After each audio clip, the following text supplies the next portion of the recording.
Hello friends, मैं study 91 channel से नितिन गुप्ता आप सबका बहुत बहुत स्वागत करता हूं। दोस्तों, आज की जो हमारी टॉपिक है वो हम पढ़ने जा रहे हैं सम्राट अशोक के बारे में। ठीक है, इसके पहले हम लोगों ने कवर कर लिया था बिंदुसार, राजा बिंदुसार जो कि इनके पिता थे, और उसके पहले चंद्रगुप्त मौर्य। ये मौर्य वंश का आखिरी महान सम्राट होगा। ठीक है, आखिरी महान शासक होगा, और इसके बारे में पूरा डिटेल से चर्चा करेंगे। ठीक है, और दोस्तों एक चीज़ मैं आपको और बता दूं, अशोक को मैं 2 पार्ट में बनाऊंगा क्योंकि बहुत बड़ा हो जाएगा और बहुत ज़्यादा बड़ा वीडियो भी आप लोग देखने में बोर हो जाओगे। इसकी वजह से मैं 2 पार्ट में बनाऊंगा। ठीक है, तो आज पहला पार्ट कवर करते हैं। ठीक है, और अगले दिन मैं दूसरा पार्ट भी कवर करा दूंगा। ठीक है, सबसे पहली बात तो ये किसका लड़का था? बिंदुसार का लड़का था। और बिंदुसार जो राजा था ना, वो कई सारी शादियां किया हुआ था। तो इस उसमें से जो उसकी पत्नी सुभद्रांगी थी, ये उसका पुत्र था। किसका पुत्र था? सुभद्रांगी का पुत्र था। ठीक है, ये अशोक। ठीक है, और ये वर्णन कहाँ मिलता है कि बिंदुसार की पत्नी सुभद्रांगी का पुत्र अशोक था? ये मिलता है दिव्यावदान में। ठीक है, इसकी और भी पत्नियां हैं बिंदुसार की, जैसे प्रासादिका, धम्मा, और भी आगे बताऊंगा आपको। कई सारी पत्नियां इसकी देखने को मिलती हैं। देखने को मतलब कि अलग अलग साहित्य में अलग अलग लोगों ने अपनी बातें रखी हैं। तो जो अशोक की माँ है वो कौन है? सुभद्रांगी हैं। इनका जो शादी हुआ था, पहला विवाह जो हुआ था वो देवी नाम की एक स्त्री से हुआ था। ठीक है, और ये जो देवी थी ये विदिशा के श्रेष्ठी की पुत्री थी। विदिशा दोस्तों मध्य प्रदेश में पड़ता है। ठीक है, विदिशा में हेलियोडोटस ने ले जाके विष्णु स्तंभ, गरुड़ स्तंभ लगवाया। ठीक है, वो आपने देख चुका होगा वीडियो सोमवंश में, वहाँ मैंने बताया था। ठीक है, और अभी इसने क्या किया कि ये इसकी पुत्री थी देवी। ठीक है, और ये मिलता है अनुसूती कहाँ से? सिंहली परंपरा या सिंहली अनुसूती पे यह डेटा मिलता है कि अशोक की पहली पत्नी कौन थी? देवी थी। ठीक है, हालांकि अशोक के बहुत सारे पुत्र थे, जैसे ये देवी और अशोक से मिलकर 2 ही हुए थे, एक महेंद्र और एक संघमित्रा। ठीक है ना, महेंद्र और संघमित्रा हुए थे। इनके अलावा भी कई सारे थे, जैसे चारुमित्रा भी इनका पुत्र था।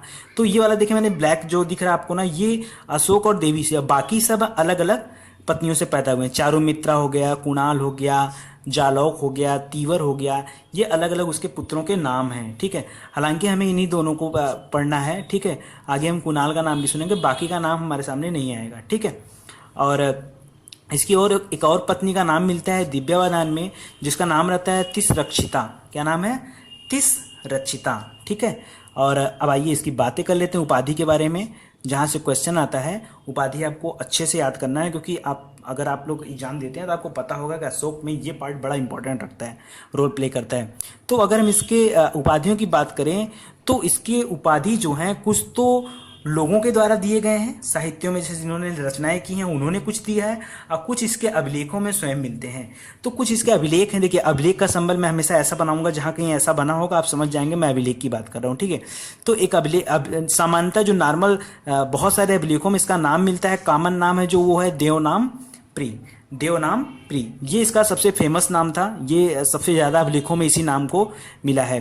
भाब्रू अभिलेख एक है। ठीक है ना, भाब्रू ये राजस्थान में है दोस्तों।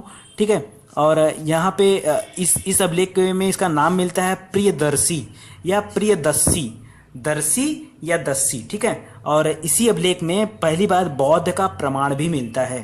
ठीक है, बौद्ध का प्रमाण पहली बार कहाँ मिलता है? ठीक है, भाब्रू अभिलेख में। तो आप याद कैसे रखोगे? भाब्रू राजस्थान में है, तो जैसे भाबर मिट्टी का नाम सुना, मिट्टी मतलब रेगिस्तान, तो ऐसे कुछ आप बना लो, भाब्रू रेगिस्तान में है।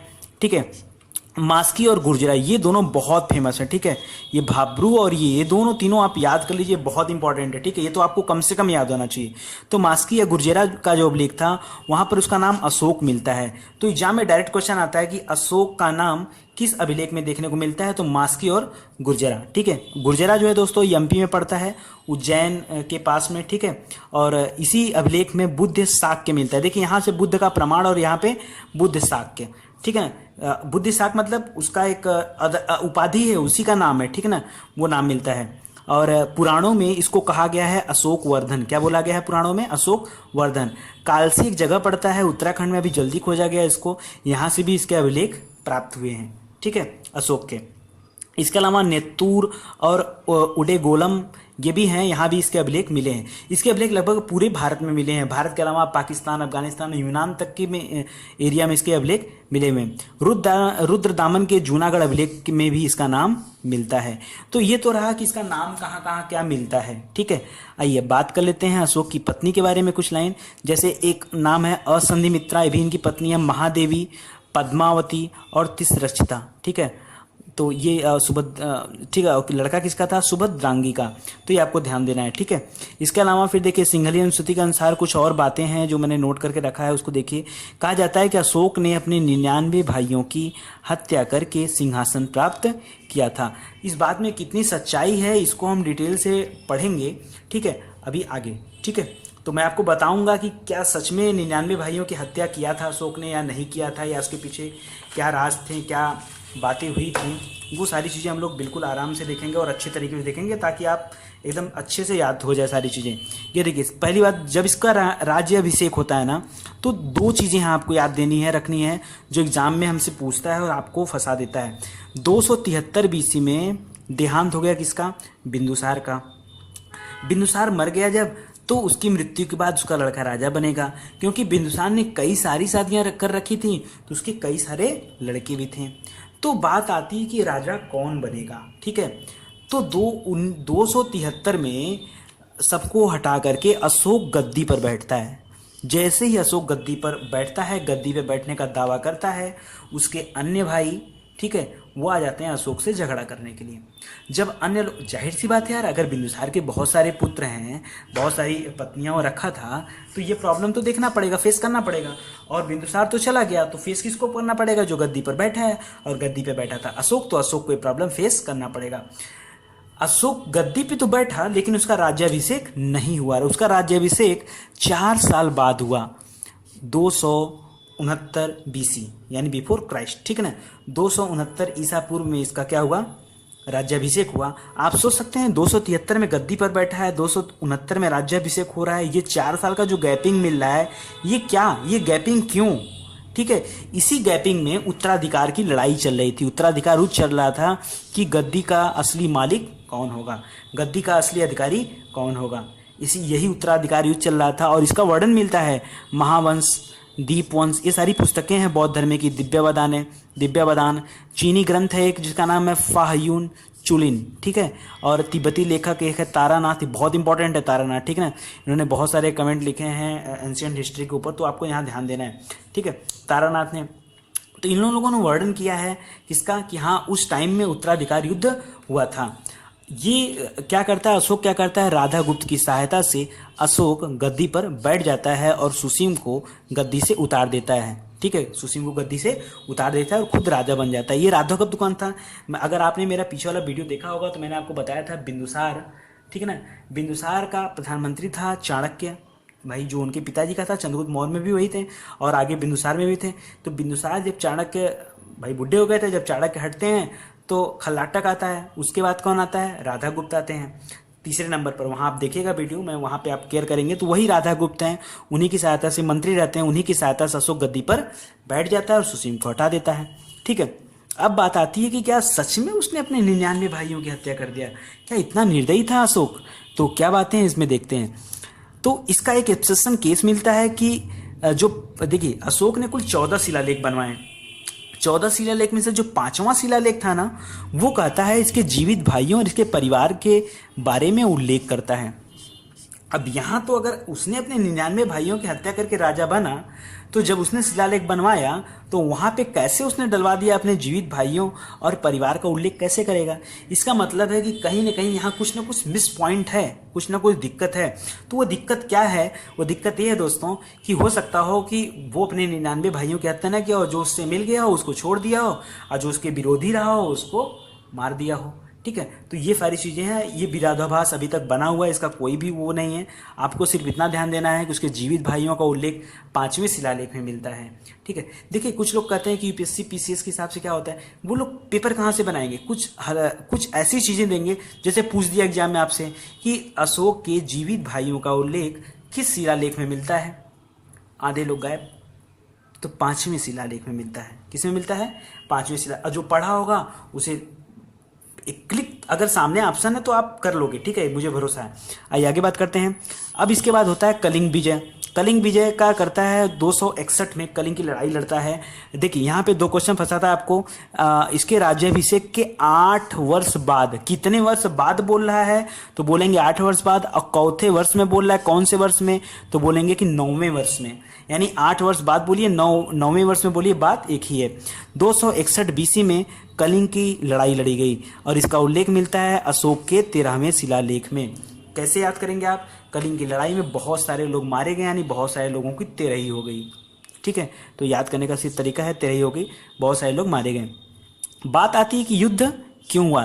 भाई कलिंग में लड़ाई लड़ने की क्या जरूरत थी? पहली बात, कलिंग मगध के बगल में पड़ता था, यानी जो उड़ीसा वाला पार्ट है ना, वहाँ पे पड़ता था। मगध आपके बिहार पटना के पास, तो आप देख रहे हैं बिल्कुल नज़दीक है। तो सुरक्षा की दृष्टि से ये बहुत ज़रूरी था, क्योंकि दो बड़े राज्य एक दूसरे के अगल बगल रहेंगे तो जाहिर सी बात है कि जो भी अपने आप को शक्तिशाली समझेगा वो एक दूसरे पे कब्जा तो करेगा ही करेगा, ठीक है। इसके बाद था कि दक्षिण से संबंध स्थापित करने के लिए अशोक को कलिंग को जीतना अनिवार्य हो गया था, क्योंकि अगर अशोक महाराष्ट्र के साइड से नीचे जाएगा ना, तो उसको अजंता की पहाड़ियाँ, एलोरा की पहाड़ियाँ, ये सारे जो बहुत सारी पहाड़ियाँ होते हैं, बहुत सारे टापू होते हैं, उनको पार करना पड़ेगा और एक दुर्गम काम था, वो बहुत कठिन काम था। और अगर उड़ीसा साइड से जाएगा तो आराम से आंध्र प्रदेश, मतलब तेलंगाना, आंध्र प्रदेश होते हुए तमिलनाडु, कर्नाटक तक पहुँच सकता है आराम से, ठीक है। इसलिए दक्षिण से संबंध बनाने के लिए कलिंग को जीतना जरूरी हो गया था। व्यापार में वृद्धि के लिए, अब व्यापार में वृद्धि कैसे करेगा? कलिंग के जीतने से व्यापार का क्या संबंध है? देखिए कलिंग था उड़ीसा के आसपास के क्षेत्र में, ठीक है, और उड़ीसा के उस साइड आपको मिलेगा बंगाल की खाड़ी जहां है समुद्र। तो अगर अशोक को व्यापार बढ़ाना है, दूसरे देशों के साथ दूर दूर तक व्यापार करना है, तो उसे वहां तक जाना पड़ेगा, क्योंकि बिहार से वो गुजरात तो जाएगा नहीं। आप ही सोचो, बिहार से कोई आदमी गुजरात जाएगा कि बिहार से उसको नजदीक पड़ेगा कलकत्ता, ठीक है। तो इस वजह से भी है। और स्थल एवं समुद्र मार्ग की उसे ज़रूरत थी अपने सेना को बढ़ाने के लिए, अपने राज्य का विस्तार करने के लिए। तो ये सारी वजहें रही जिसके लिए कलिंग पर उसने हमला किया। कुछ लोग का मानना है कि अशोक ने हाथियों के लिए हमला किया था, क्योंकि कलिंग की हाथियाँ बड़ी फेमस थी, ठीक ना। कलिंग की हाथियाँ बहुत फेमस थी, उन हाथियों के लिए किया था। हाँ ये भी सत्य है कि कलिंग ने हाथियों के लिए भी युद्ध किया था, ये भी आप कह सकते हो, क्योंकि ये भी फैक्ट है, ठीक है, ये आपको ध्यान देना है। और जो युद्ध हुआ ना दोस्त, उसमें लगभग 1 लाख लोग मारे गए और लगभग 1.5 लाख लोग बंदी बना लिए गए। ये युद्ध लड़ा गया था कलिंग के राजा नंदराज से, ठीक है, नंदराज से लड़ा गया था, जिसमें नंदराज हार जाता है और अशोक जीत जाता है। फिर क्या हुआ ना, अचानक से क्या होता है कि युद्ध के उपरांत इतना बीहड़ नरसंहार देख करके, इतना व्यापक नरसंहार देख करके अशोक का मन एकदम विचलित हो उठता है कि यार मैंने क्या कर दिया, मैंने इतने लोगों को जो है मौत के घाट उतार दिया। आखिर क्या है, सब किस चीज़ के लिए लड़ रहे हैं, ठीक है। तो उसके मन में ऐसा आता है, और ऐसा आता क्यों है? क्योंकि उसको मिल जाता है एक बौद्ध भिक्षु जिसका नाम होता है उपगुप्त। उपगुप्त अशोक से कहता है, अशोक ये तूने क्या किया, तुम क्या कर रहे, ये साम्राज्य विस्तार किस लिए, इतने लोगों की हत्याएं तुमने कर कर तुमने बहुत बड़ा पाप किया है दुनिया में ही। मतलब उसको शिक्षा देता है बौद्ध धर्म की, ठीक है ना। उसको सिखाता है कि हिंसा बहुत ही गंदी चीज़ होती है, अहिंसा के मार्ग पे चलो, धर्म के मार्ग पे चलो, ठीक है। और अचानक से उसका मन विचलित हो उठता है और उसी दम पे वो अपना शस्त्र त्याग कर देता है। जब अशोक ने शस्त्र त्याग कर दिया तो अशोक ने रास्ता अपना लिया धम्म का। बहुत लोग धम्म सुनते भूल जाते हैं। क्या आपको किसी ने बताया कि धम्म का मतलब क्या होता है? धम्म संस्कृत भाषा में अगर हम बात करें तो हम धर्म को जानते हैं ना, धर्म एक संस्कृत शब्द है। और प्राकृत, क्योंकि उस जमाने के लोग प्राकृत भाषा का यूज इस्तेमाल करते थे। भाई देखिए, गौतम बुद्ध पाली, उसके बाद जैन धर्म आया, जैन धर्म में प्राकृत, और वही चलता आ रहा है, ठीक है। तो ये प्राकृत, इसके बाद फिर संस्कृत आएगा, ठीक है। तो प्राकृत भाषा का इस्तेमाल करते थे। तो उस प्राकृत भाषा में धर्म को ना धर्म ना बोल के धम्म बोला जाता था, अभी आपको याद रहेगा। और धम्म की व्याख्या ना अशोक ने दूसरे और 7वें शिलालेख में किया हुआ है, ठीक है। धम्म की व्याख्या किसमें है? दूसरे और 7वें शिलालेख में धम्म की व्याख्या। ये भी एग्जाम में क्वेश्चन आता है कि धम्म की व्याख्या चौथे शिलालेख में है, तो ये आपको ध्यान देना है, ठीक है ना। धम्म है क्या? तो अशोक ने कहा कि धम्म है साधुता, यानी साधु जैसा रूप धारण करना, लोगों की सेवा करना ही क्या है? धम्म है। धर्म है, धर्म क्या है?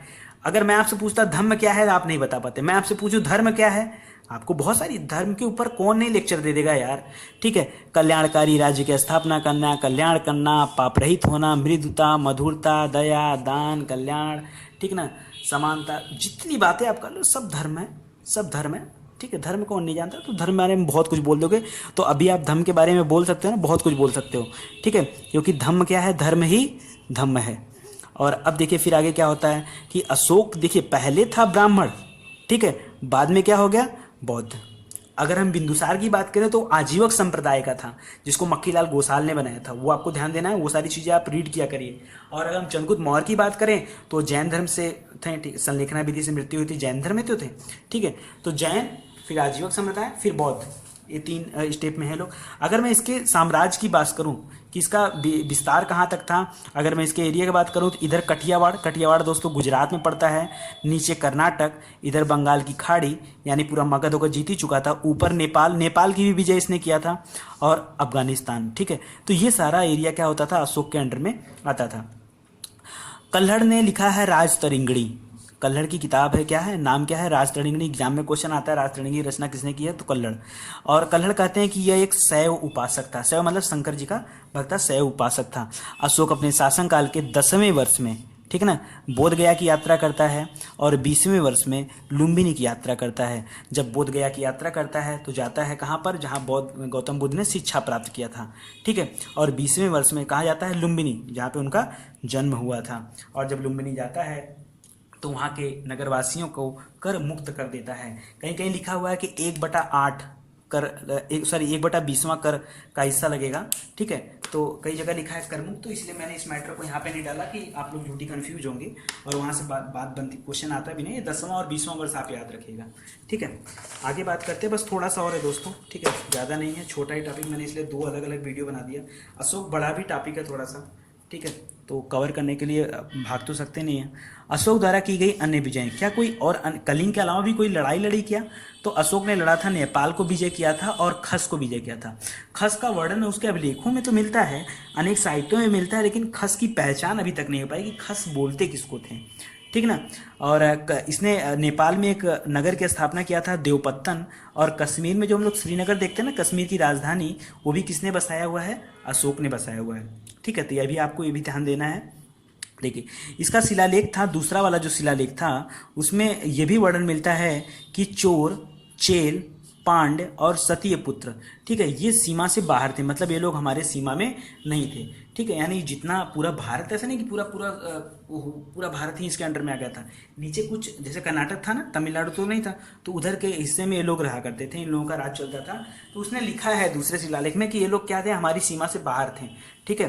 तो आगे बात करते हैं फिर, अगर हम धम्म की बात करें थोड़ा सा, तो धम्म में आपको क्या क्या बोल सकते हैं, जैसे प्राणियों का वध न करना, ये भी धम्म है, माता पिता का आदर करना, चाहे गुरु और बड़ोजनों का आदर करना, ये भी धर्म है, जीव या हिंसा न करना धर्म है, आदर सम्मान करना लोगों को धर्म है, उचित व्यवहार करना धर्म है, दानशीलता धर्म है, ठीक है, धर्म बोले धम्म बोले, बात देखिए, ठीक है, और सार वृद्धि करना, तो ये सबसे इंपॉर्टेंट टॉपिक बन जाए। सार वृद्धि क्या होता है, 12वें शिलालेख में इसने सार वृद्धि का वर्णन किया। सार वृद्धि क्या होती है, सार को याद लीजिए साल, सार को क्या बना दिए साल, और एक साल में क्या महीना, 12 महीना, तो सार को क्या हो गया साल, तो ये याद करने के लिए आपके रहेगा, ठीक है ना। अपने धर्म की उन्नति के साथ साथ अन्य धर्मों की भी उन्नति करना क्या कहलाता है, सार वृद्धि करता है।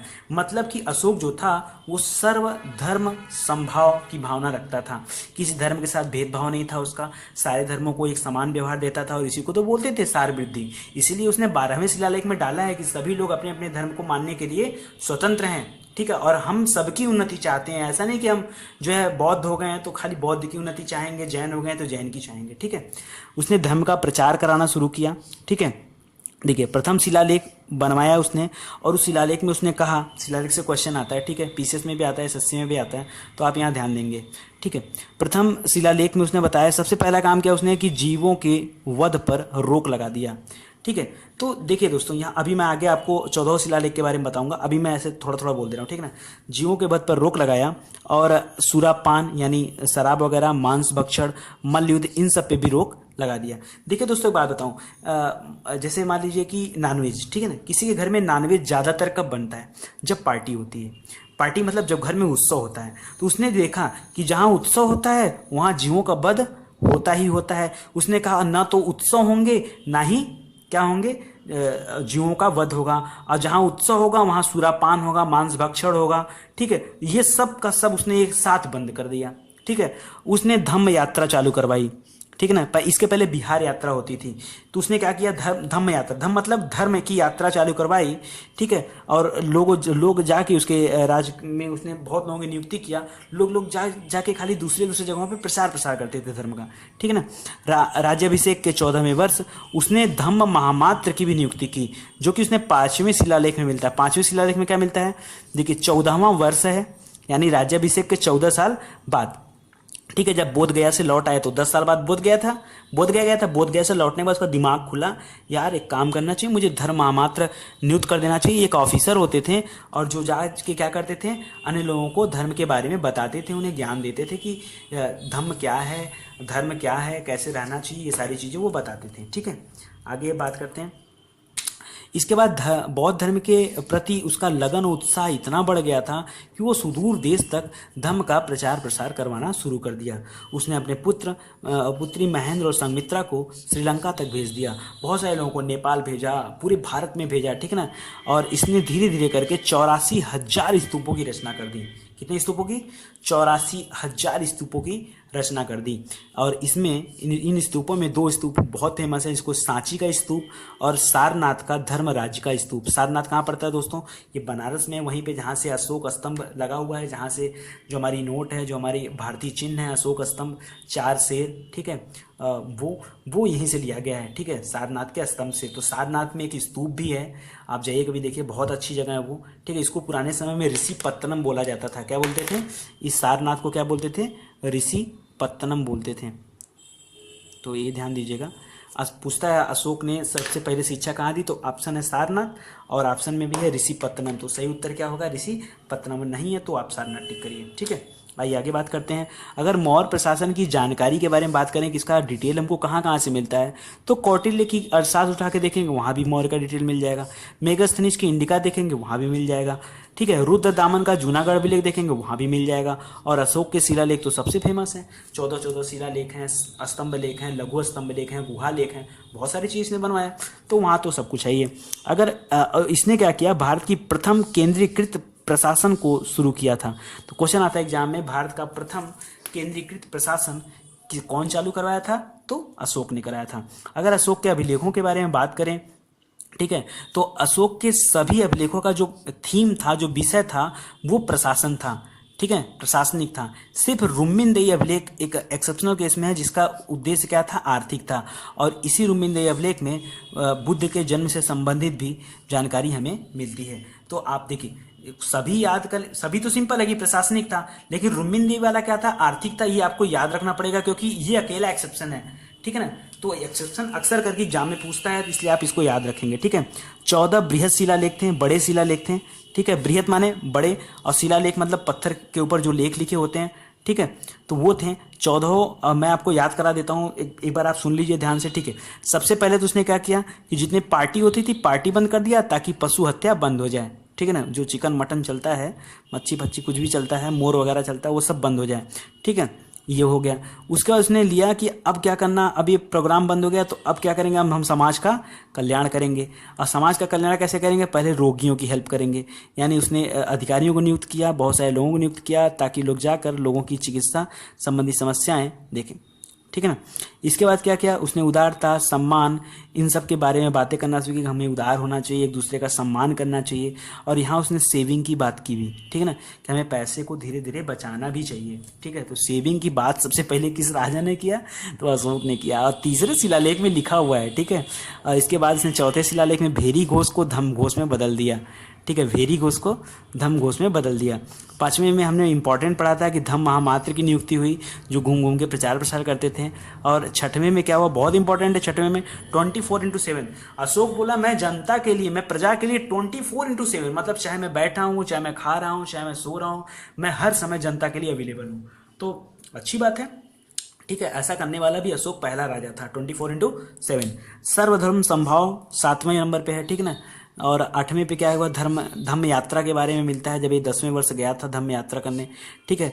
दान देना 9वें नंबर पर है। यश और कीर्ति को बोला क्या करेंगे, यश और कीर्ति बना के यश इसको भी धम्म में परिवर्तित कर दिया कि आप धम्म के प्रति काम करिए। धम्म का सबसे बड़ा उल्लेख मिलता है 11वें में, सार वृद्धि है 12वें में, 13वें में कलिंग है, 14वें मधुरता है। आपको यहाँ से जो याद करना हो मैं टिक कर दे रहा हूँ, आप कम से कम उसको याद रखो। एक आप सार विधि याद रखो, कलिंग याद रखो, धम्म का उल्लेख याद रखो, ठीक है, और आप याद रखो ये धम्म महामात्र, ठीक है, बस आप इतना याद रखो, और पहला वाला, ठीक है, ये तो कम सिंपल है। तो आप 5 कम से कम याद रखो, ठीक है। अगर आपको ये 5 याद हैं तो समझ लीजिए कि एग्जाम में आपको यहीं से क्वेश्चन फंस जाएंगे, ठीक है। आखिरी बस यही 2 पेज है भाई, ठीक है, आप मत घबराइए, बस 4-5 मिनट में ख़त्म हो जाएगा वीडियो, ठीक है। आगे बात करते हैं कुछ महत्वपूर्ण टर्म्स के बारे में, ठीक है। और इसमें हम सबसे पहले बात करते हैं भाब्रू अभिलेख के बारे में। और यह इसमें लिखा हुआ है कि बौद्ध धर्म को अपनाने के लिए या बौद्ध धर्म के संबंधित जो चीज़ें मिली, हम पीछे भी बता चुके हैं आपको भाब्रू के बारे में, ठीक है।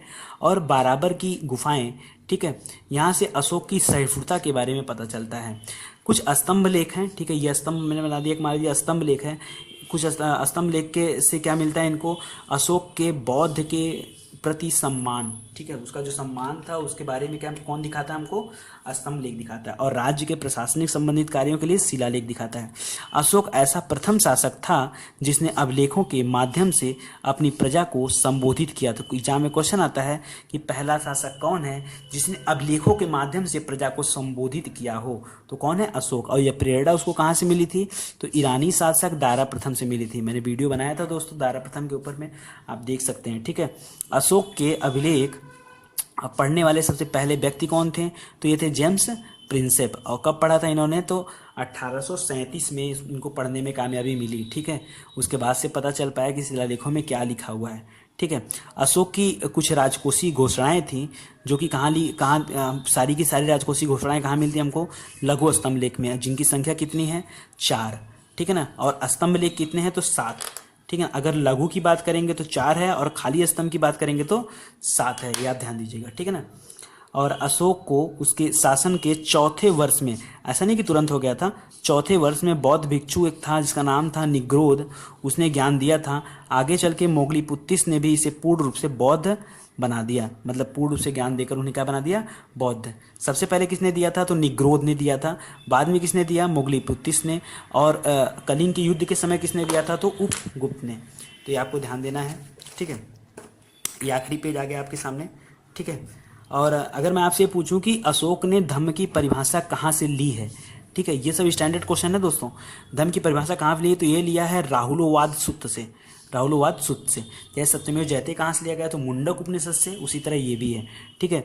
अगर हम शिलालेखों का विभाजन करें, कितने तरह के शिलालेख होते हैं, तो देखिए सबसे पहला पार्ट होता है शिलालेख, दूसरा होता है स्तंभ लेख, तीसरा होता है गुहालेख। कुछ इंपॉर्टेंट की बात करेंगे, बाकी अगले वीडियो में करेंगे। अगले वीडियो में दोस्तों हम लोग क्या क्या पढ़ेंगे मैं अभी आपको बता देता हूँ। एक तो हम लोग शिलालेख को थोड़ा सा डिटेल, कुछ 14 शिलालेख हमने देखे लिए, कुछ इंपॉर्टेंट यहाँ देखो, थोड़े बहुत जो बचे रहेंगे उसको मैं कलेक्ट करके वहाँ डाल दूंगा। इसके बाद में जो डालूंगा, जैसे आपने सुना होगा शीताध्यक्ष, पड़ाध्यक्ष, तो उनके विभागों के नाम क्या थे, कौन किस विभाग का हेड था, और प्रशासन व्यवस्था क्या थी उस समय की, सामाजिक व्यवस्था क्या थी, राजनीतिक व्यवस्था क्या थी, इसके बारे में हम अगले पार्ट में चर्चा करेंगे। देखिए सभी के सभी शिलालेख या स्तंभ लेख या गुहालेख कुछ भी हो, ठीक है, ये सब के सब प्राकृत भाषा में थे, ठीक है। तो जाहिर सी बात है यार कि प्राकृत भाषा में ही होंगे। जैसे भारत में कोई भी शिलालेख बनेगा तो 2 ही भाषा होगी, 3 ही भाषा होगी, हिंदी, उर्दू और ये भारत, मतलब अगर हम उत्तर प्रदेश की बात करें तो हिंदी, उर्दू और इंग्लिश। तो इसके अलावा ऐसा थोड़ा है कि मैं कहीं वो क्या कोई लैटिन भाषा इस्तेमाल करने लगूँ, ठीक है, ऐसा नहीं है। तो उस जमाने की भाषा ही थी प्राकृत भाषा, तो जाहिर सी बात है कि सबकी भाषा क्या रहेगी, प्राकृत। हाँ, लिपि अलग थी। लिपि माने क्या होता है, जैसे ये जो हम लोग लिख रहे हैं ना, हम लोग देवनागरी लिपि में लिखते हैं। हमको किसने बोला क ऐसे लिखा जाता है, ठीक है, तो हमने सीखा है कि क ऐसे लिखा जाता है। मैं आपसे कहूँ नहीं क ऐसे होता है, ठीक है, तो नहीं ऐसा नहीं है, आप कहोगे नहीं है, ये सही है, ठीक है, क्योंकि हम जानते हैं कि क इसी को कहते हैं, और ये लिखा है मैंने देवनागरी लिपि में। तो उस समय जो लिपि थी वो 4 लिपियां चलती थी, एक ब्राह्मी लिपि, खरोष्ठी लिपि, यूनानी लिपि और आर्मेयिक लिपि, ठीक है। जैसे हम देखिए हिंदी, इंग्लिश, ठीक है, और अलग अलग भाषाओं में लिखते हैं कुछ लोग, जैसे पंजाबी हो गया, मराठी हो गया, ये सब भी तो अलग अलग है। तो अगर हम लिपि की बात करें यहाँ पर, तो ब्राह्मी लिपि, ठीक है ना। तो ब्राह्मी लिपि देखिए, जितने भी लघु स्तंभ हैं और स्तंभ हैं और गुहालेख हैं, ये सभी के सभी जो हैं ये ब्राह्मी लिपि में ही है, केवल ब्राह्मी लिपि में। और पूरे के पूरे भारत की अगर हम बात करें तो पूरे भारत में सिर्फ कहीं भी अभिलेख मिले हो आपको, आपके एग्जाम में कहीं का भी अभिलेख आ गया तो पूछा ये अभिलेख किस लिपि में, तो उत्तर क्या मारिए। अगर आपको लग रहा है वो सिटी भारत का है तो ब्राह्मी लिपि है, भारत के बाहर का है तब थोड़ा सा चेंज होगा, ठीक है, कैसे चेंज होगा अभी मैं वो सब बता रहा हूँ। सबसे अगर आपसे ये पूछे कि सबसे पहले किसने पढ़ा, तो जेम्स प्रिंसेप ने 1876 में। और सबसे पहले किसने खोजा अभिलेखों को, अशोक के अभिलेख को किसने खोजा, तो टिफिन थेलर ने। कब? 1750 में टिफिन थेलर ने खोजा था दोस्तों, पढ़ा नहीं था, सिर्फ खोजा था। ठीक है। शहबाज गढ़ी और मानसेहरा अभिलेख कौन सी लिपि में लिखे गए हैं, तो खरोष्टी, अक्सर कर एग्जाम में आते हैं। ठीक है, ये खरोष्टी में। अच्छा, मैंने आपसे बताया कि अगर कोई भी चीज़ आपको यहाँ मिलती है भारत में तो क्या है, ब्राह्मी। अगर ये यानी शहबाज गढ़ी और मानसेहरा भारत में नहीं है, हाँ ये पाकिस्तान साइड में पढ़ते हैं, इसलिए इनकी लिपि कौन सी है, खरोष्टी लिपि। खरोष्टी लिपि दोस्तों उल्टी लिखी जाती थी। उल्टी मतलब कैसे होती थी, हम लोग देखिए बाएं से इधर से लिखना, इधर तक जाते हैं, यानी ये बायां है, बाएं से दाएं लिखते हैं, तो खरोष्टी लिपि ना उल्टा लिखाती थी, यानी दाहिने से बाएं। तो ये आपको ध्यान देना है। ठीक है। और जो तक्षशिला में एक लिपि मिली है, तक्षशिला भी देखिए पाकिस्तान में मिलता है, लेकिन वहाँ भी हमें आर्मेइक लिपि मिली। कौन सी मिली है, आर्मेइक। तो पाकिस्तान के जो पार्ट थे ना, वहाँ बेसिकली दो लिपि चलती थी, एक खरोष्टी और एक आर्मेइक। और जब अफगानिस्तान या इराक ईरान साइड जाएंगे तो वहाँ यूनानी लिपि। ठीक है ना। तो अभी आपको ध्यान देना है ये दोनों चीज़ें। ठीक है। और इसके अलावा एक लघमान का अभिलेख मिला है, वो भी कहाँ पे है, वो भी आर्मेइक लिपि में ही है। शेरकुना पड़ता है एक जगह कांधार के पास। ठीक है। और यहाँ पर यूनानी और आर्मेइक द्विभाषिक लेख मिला है। तो एक एक्सेप्शन केस है, इसको आपको याद रखना है, ये पूछ सकता है एग्जाम में। ठीक है ना, कि शेरकुना का अभिलेख कौन सी भाषा में, ऑप्शन दे दिया, तो द्विभाषिक लेख आपको चूज करना है, शेरकुना। ठीक है ना। और यहाँ देखिए ब्राह्मी लिपि में अनुराधापुर का मिला है, लंका में है। ठीक है, ये बाहर है और ब्राह्मी में मिला, इसलिए मैंने इसको डाल दिया। जबकि बाहर वाले जैसे पाकिस्तान वाले खरोष्टी आर्मेइक है, तो आप सोचोगे लंका वाला क्या था, तो लंका वाला क्या था, अनुराधापुर दोस्तों लंका की राजधानी कही जाती थी। ठीक है, पहले पुराने समय में। तो ये ब्राह्मी लिपि का वहाँ से मिला हुआ है। ठीक है।